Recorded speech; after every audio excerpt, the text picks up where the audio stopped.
వానాకాలంలో వర్షం వస్తుంటే సంబంధిత చిరు వ్యాపారాలు రోడ్డెక్కుతాయి. గొడుగులు రంగప్రవేశం చేశాయి. అదేవిధంగా రిక్షా పూలర్స్ బతుకు తెరువు దెబ్బతింటోంది. ఈ అంశాలపై వీక్షిద్దాం నేటి జిందగీ.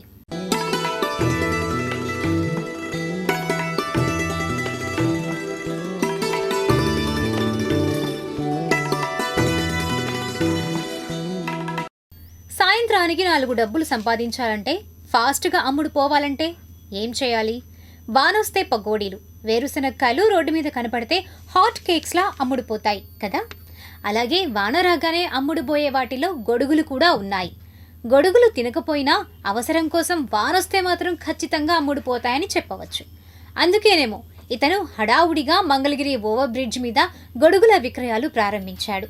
వానా టైంలో బాగానే అమ్ముడుపోతాయని ఇతను అంటున్నాడు. మునగాల శ్రీనివాసరావు అండి, మంగళగిరి మాది మంగళగిరి మునగాల శ్రీనివాసరావు అండి. మేము ఇట్లాగే వ్యాపారం చేసుకుంటున్నాం ఒక 5 సంవత్సరాల నుంచి 6 సంవత్సరాల నుంచి దాకా. ఇట్లాగే వర్షాలు పడ్డప్పుడు ఏ కాలానికి ఆ కాలం ఏదో వ్యాపారం చేస్తుంటాం. ఎండబడినప్పుడు వ్యాపారాలు ఉండవు. ఇట్లాగే కూర్చుంటాం, ఏదో అమ్మి వరకు అమ్ముకుంటూ ఉంటాం. ఇదే మా బతుకు తెరువు. ఇట్లాగే చేస్తూ ఉంటాం. నేను 8 సంవత్సరాల నుంచి చేస్తున్నాను. అయినా ఏ పని చేయలేను కాబట్టి, నేను కాయ పని చేయలేను కాబట్టి ఏదో కాలం కోసం నడుపుతున్నాను బండి. అదే జీవనాధారం. నాకు ప్రభుత్వం కూడా ఏం సహాయం చేయలేదు. నేను బండికి పెట్టుకున్నాను ఆల్రెడీ, నాకు బండి కూడా సహాయం చేయలేదు. అది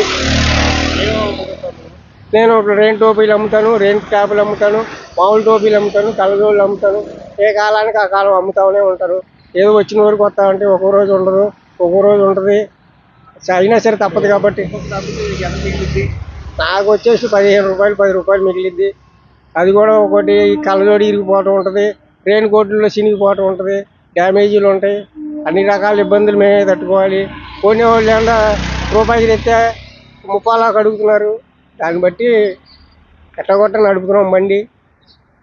మా ఇంట్లో మా మిస్సెస్, మా అత్తగారు బతుకుతున్నాం, ముగ్గురు బతుకుతున్నాం మెల్లిగా. అట్లాగే సాయంత్రానికి ఏదో 200 300 వస్తుంది, సరిపెడుతుంటాం. సరిపోవట్లేదు, అయినా సరిపెట్టుకుంటున్నాం. ఎందుకంటే ఇప్పుడు వాళ్ళ రోజు ధరలు చూస్తే పెరిగిపోయి ఉన్నాయి. అయినా సరే నేనేం పని చేయలేను కాబట్టి, ట్యాప్ పనికే వెళ్తే మనం మొయ్యలేము. అందుకని ఇట్లాగే ఒకరోజు పెడుతుంటాను. ఇట్లా వానలు పడ్డప్పుడు కాసేపు పెడతాను, కాసేపు ఎవరైనా తీసేస్తాను. ఎండాకాలం అసలు ఎండల్లో పెట్టలేను, ఎందుకంటే నేను కొద్దిగా ఇదిగా. ఆటోలు, క్యాబ్లు వచ్చాక రిక్షాలకు డిమాండ్ బాగా పడిపోయింది. తొక్కుడు రిక్షాలకు మోటార్ బిగించినా వీరి ఉపాధి అంతంత మాత్రంగానే ఉందట. 20 సంవత్సరాలుగా ఇదే వృత్తిలో ఉన్నానని, 3 పిల్లల్ని పోషించాల్సి ఉందని వాపోతున్నాడు. పాత మంగళగిరి దింపుడు కళ్ళం వద్ద నివసించే ఈ రిక్షా పుల్లర్ తనకు ప్రభుత్వం సాయపడాలని అర్జిస్తున్నాడు. కన్నా నాగేశ్వరరావు ఏంది, నేను 20 సంవత్సరాలు రిక్షా బండి తొక్కుతున్నాను సార్. మాకు ఏం బాడికి లేవు. ఇదివరకు బాగుండే, ఇప్పుడు అసలు లేవు సార్ బాడిగలు. మామిడి వచ్చేది ఎక్కువ అంతకుముందు. మామిడి వచ్చేది కాళ్ళు నొప్పి వచ్చినాయి. కాళ్ళు నొప్పి వచ్చి ఆయిల్ పోపించిన మోటార్ బిగించుకున్నాం బండికి. ఆ బండికి కూడా బాడికి లేవు సార్. చాలా ఇబ్బందులు పడుతున్నాం. ఏంది, నాకు 3 సార్. 2 అబ్బాయిలు చదివారు సార్. లోకేష్ హాస్పిటల్లోనే చేస్తాను. ఒక అబ్బాయి పెద్దోడు వెంకటేష్ బాబు అని. అదే అట్లా మా ఇబ్బందులు బాడికి లేవు సార్. మాకు సరిగా ఉంటాకు కూడా ఒక సెంట్ ఇల్లు ఉంది, ఏమీ లేదు మాకు. మా జింపుడుగా రోడ్డు కూడా మట్టి రోడ్డు సార్. ఆ రోడ్డు కూడా లేదు సరిగా. ఏంది, ఆ రిక్షా బండి కూడా చూడండి అట్లా పాడైపోయిందో. ఆ రోడ్డు కూడా వేయట్లేదు. ఎమ్మెల్యే స్కూల్ బజార్ మా రోడ్డు, మా ఇల్లు జింపుడు కాలం దగ్గర. అది సార్, చాలా ఇబ్బందులు పడుతున్నాం. కొద్దిగా మా అందరూ దయించి మమ్మల్ని ఏదైనా ఏమీ ఇవ్వలేదు సార్, ఏమీ ఇవ్వలేదు సార్.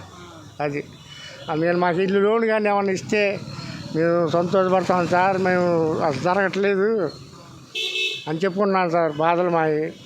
అది దాన్ని ఎవరు పట్టించుకోలేదు మా బాధలు. అంతకుముందు లోకల్ జగన్ గారు కూడా చెప్పాము, ఆయన పట్టించుకోలేదు సార్ ఇదివరకు. ఏంది, ఇప్పుడు మీరు వచ్చినా నేను పట్టించుకోలేదు. ఇంతవరకు మాకు కొంచెం పట్టించుకుంటే మమ్మల్ని చూస్తే దయచేసి లోకేష్ గారు బాగా చేస్తున్నారని మేము అనుకుంటున్నామని మేము చెప్పుకున్నాం సార్. అది అవును సార్, లోకేష్ గారు మా బాధ చెప్పుకుంటున్నాం. అది ఏదో ఒకటి చేయండి సార్. అది స్థలము ఏదో ఒకటి, కొద్దిగా ఇల్లు ఏదో ఒకటి చేయండి సార్. సార్ మా పిల్లలు చదువులన్నా చెప్పించండి సార్. ఇంకో 2 పిల్లలు ఉన్నారు. అది దాన్ని అందరూ బాధపడుతూనే ఉన్నారు. అది సార్, కార్మికులు ఇబ్బంది పడుతున్నాము.